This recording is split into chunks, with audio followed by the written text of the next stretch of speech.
3CX supports a large number of IP phones with varying feature lists and prices.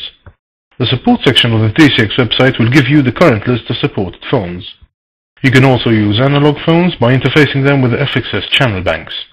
We recommend using the quality low-end model because 3CX Assistant can offer far more features than even high-end models, more easily, and it's free for Commission Edition users.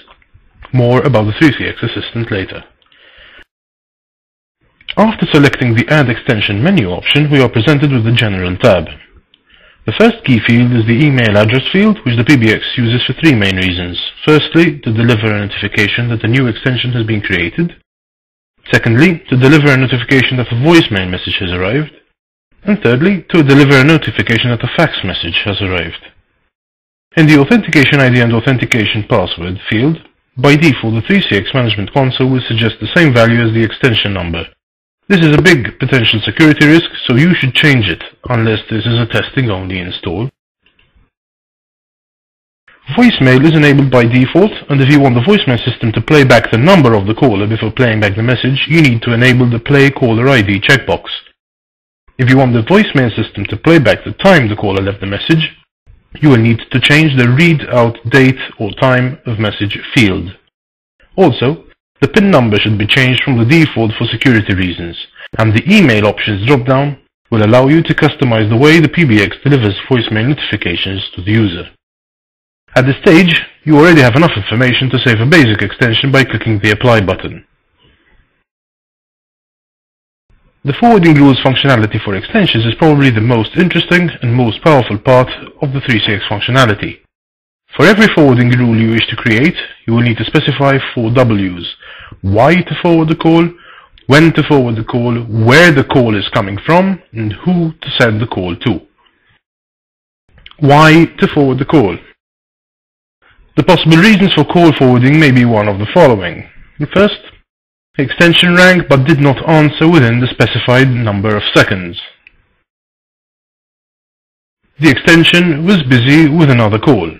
Regarding forwarding calls when an extension is busy, we can tell the PBX to deliver calls to the PBX even if it knows that the extension has another call, use phone status.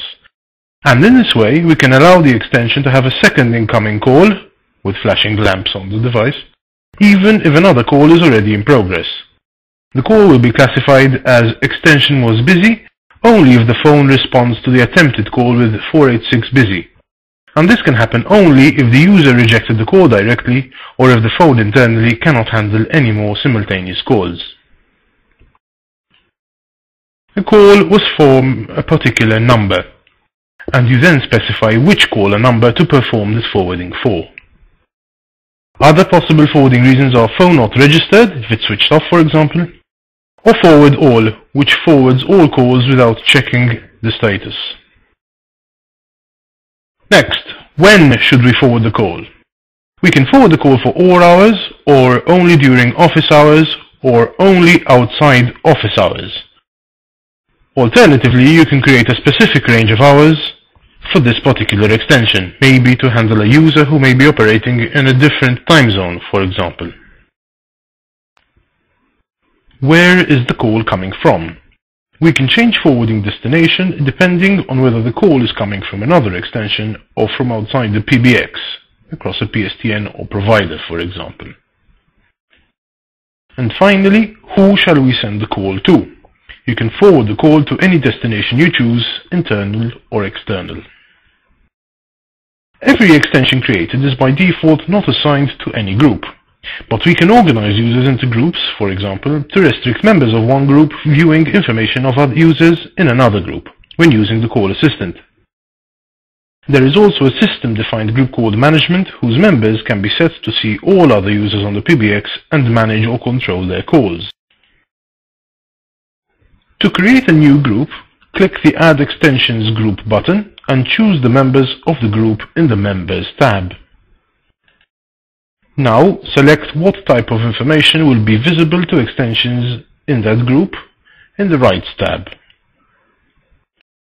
An extension can also be defined as an administrator of a group and will also be able to manage calls to users inside the group. Provisioning your phones may help you save setup time in large deployments. In the Provisioning tab, we simply need to enter the MAC address of the phone and the model. If we also want to preset the phone to monitor activity for particular extension numbers, we can also set this up in the BLF section. Provisioning concepts and details will be discussed in a separate video.